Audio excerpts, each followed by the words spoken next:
Daí diz, parágrafo único, o presente convênio será renovado sempre que houver eleição para a renovação da diretoria da entidade mediante termo aditivo com a referido da Câmara. Desculpe que eu estou com a garganta hoje bem. Então, por aqui já o nobre diretor já errou quando me chamou de errado. Porque só que o 6 já passou por umas 3 eleições e não foi feito esse convênio novamente. Aí, segundo, aí vem os contratos, feito lá em 2010, que diz que a cada 12 meses seria renovado o contrato. E não está. Não foi renovado o contrato, muito menos quando foi renovada a diretoria da mesma. Então, esse diretor está completamente errado. Ele costuma falar bastante alto. Não vou citar nome, mas é o diretor cabeça lá da entidade. Então, eu convoco a diretoria do 29 para comparecer nessa casa, se possível, ou de frente à promotoria para a gente ver quem está errado. Aquele efeito, quando a máquina levou aquele material lá, foi suborno, porque a lei diz uma coisa e eles fizeram outra. Então foi uma politicagem, conforme eu falei, foi politicagem de pré-candidato que ali manda naquela entidade. Também tem alguém financeiro, executivo, que também manda naquela entidade, então facilita tudo. Nós vamos lá na Ponte da Pita, na rua Henrique Lage, o Dutra acompanha comigo, aquela família lá, a família da dona Sueli e o senhor Ari, que vivem com o pantano de estrume do vizinho pela canela. Aí a máquina não pode entrar lá para esgotar, para vazar aquele esgoto, porque a lei não permite. Então a máquina está entrando em terreno baldio aí, privado, e eu não posso concordar. Eu estou aqui não para satisfazer os munícipes, contrariando o nosso regimento. Eu estou aqui para satisfazer o regimento, a não ser um caso daquele discutido já na sessão anterior, que a gente não vai deixar uma pessoa perecer morrendo aqui por falta de uma condução. Rompe o regimento para não deixar as pessoas perecer. Mas nesse caso, o prefeito vive mandando resposta para essa casa que não tem máquina, não tem verba para comprar material, e a máquina vem lá do Batel, passando risco, correndo risco de um acidente, trazer uma conchada de material para eles ali e voltar em pleno 10 horas da manhã. Então, está erradíssimo o secretário que autorizou e erradíssimo a direção do 29 que aceitou. Eu convoco qualquer um deles ou todos eles para sentar e nós discutir em cima do papel lei, conforme foi abordado, que ele diz que é lei.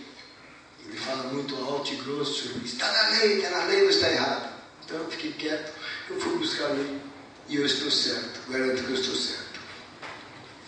Em seguida, senhor presidente, eu queria perguntar aqui, podia até perguntar para o vereador Tiba, mas ele não é obrigado a responder. Quanto material da cachoeira?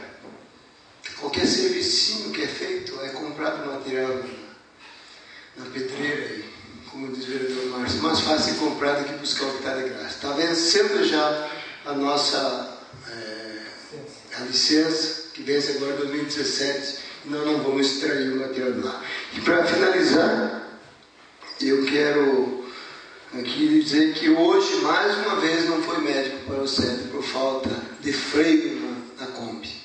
Daí o ex-vereador não está aqui hoje, o Rodinei, se comprometeu de ir com o carro dele, só que não tinha combustível. E também a secretária não doou combustível para ele, até cobrei da pessoa porque não ligou que não estaria o combustível. Mais um dia sem médico no centro por falta de condução. É vergonhoso isso aí, e eu espero que isso aí seja arrumado ainda dentro dessa gestão. Obrigado, senhor presidente. Vereador Marcos, 5 minutos. Senhor presidente, senhores vereadores, senhores e senhoras que nos acompanham nessa noite, vou tentar resumir aqui, porque tenho 3 assuntos para falar. O primeiro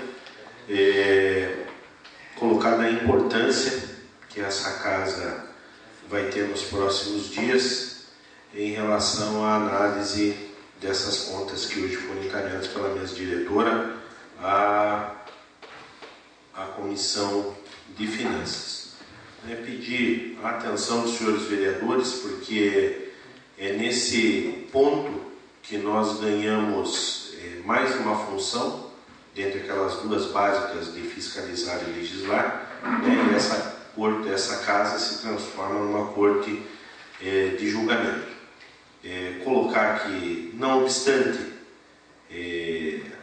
às vezes os pareceres venham por aprovação de contas, se faz necessário um verdadeiro pente fino por essa casa de leis, porque às vezes do Tribunal de Contas vem coisa que até Deus duvida. Então é uma responsabilidade muito grande, tenho certeza que Vossas Excelências não irão se furtar a essa responsabilidade. Lembrando que ainda fora essas contas que são encaminhadas, temos outras ainda, inclusive 2 que estão no imbróglio judicial, referente à ex-prefeita Mônica, e que também acho que deve ter um deslinde final em algum dia. O segundo assunto, gostaria de parabenizar o povo antoninense pela participação na audiência pública que tivemos ali em relação à PR-340. Ao mesmo tempo que fico indignado com algumas pessoas que são verdadeiros asas negras, dentro de toda essa situação. Eu acho que você pode até ter a sua opinião, agora você ficar propagando o descrédito simplesmente por propagar, tinha uma pessoa lá que acho que não se conforma até hoje de já não ter mais espaço na política do município, que falando, isso é coisa que eu já vejo desde o meu tempo, não vai acontecer nada, e falando o nome daqueles políticos que já estão debaixo de 7 palmos de terra, de tão desatualizado que é o camarada. Então, volto a falar, nós sabemos que se toma sim um clima de pessimismo, inclusive isso me manifestei publicamente lá na audiência pública, e principalmente quando se coloca uma situação perto de um período eleitoral. Só que ali nós estamos discutindo, por enquanto, o relatório de impacto ambiental. Tem gente que acha que é só apertar o botão e que vai começar a construir a estrada. Não, existe todo um caminho muito longo a se percorrer depois da aprovação desse relatório. Então, eu acho que todo empenho é válido. Agora, no dia 6 de julho, vamos ter uma audiência pública lá em Morretes também. E como me manifestei, de que existem interesses outros, que infelizmente não são discutidos nesse momento. Eu tive a minha pergunta simplesmente não respondida lá. Mas tenho a certeza, os senhores, de que a nossa cidade vizinha aqui, Paranaguá, que tem um porto ali, tem um lobby comercial muito grande para que essa estrada não saia. E daí, na defesa de cada um, acho que a gente tem que puxar a sardinha para o nosso lado. No mínimo, é nossa obrigação fazer isso. E, por último, senhor presidente, tramita nessa Casa de Leis um projeto relativo à modificação da maneira como se cobrará a COSIP, que é a situação da iluminação pública na nossa cidade. Hoje eu pude ver o parecer jurídico que foi solicitado pela comissão, onde ele faz alguns apontamentos de mérito.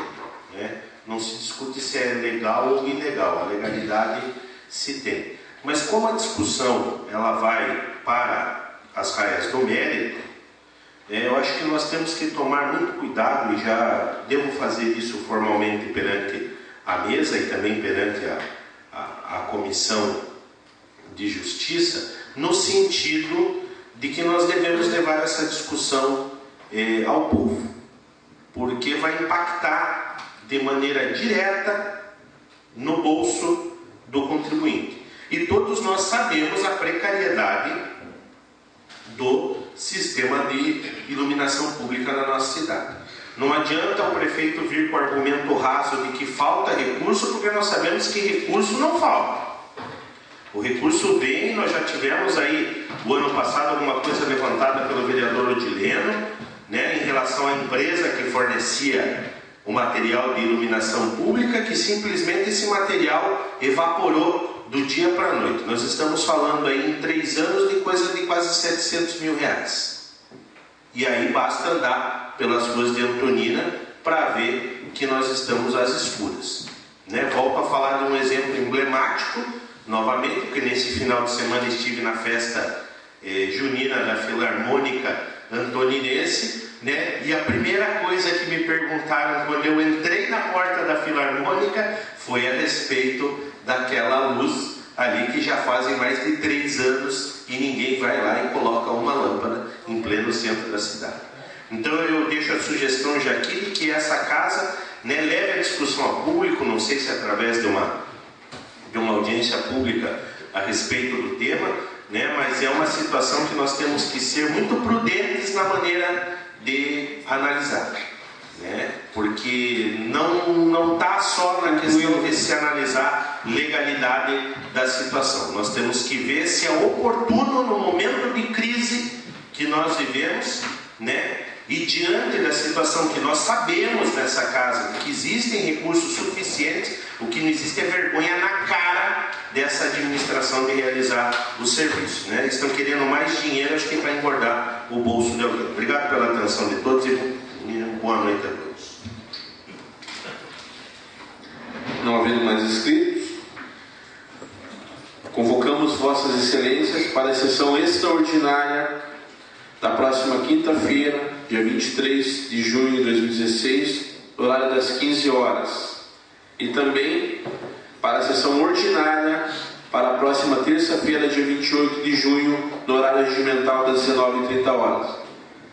Sem nada mais a tratar, declaro encerrada essa sessão.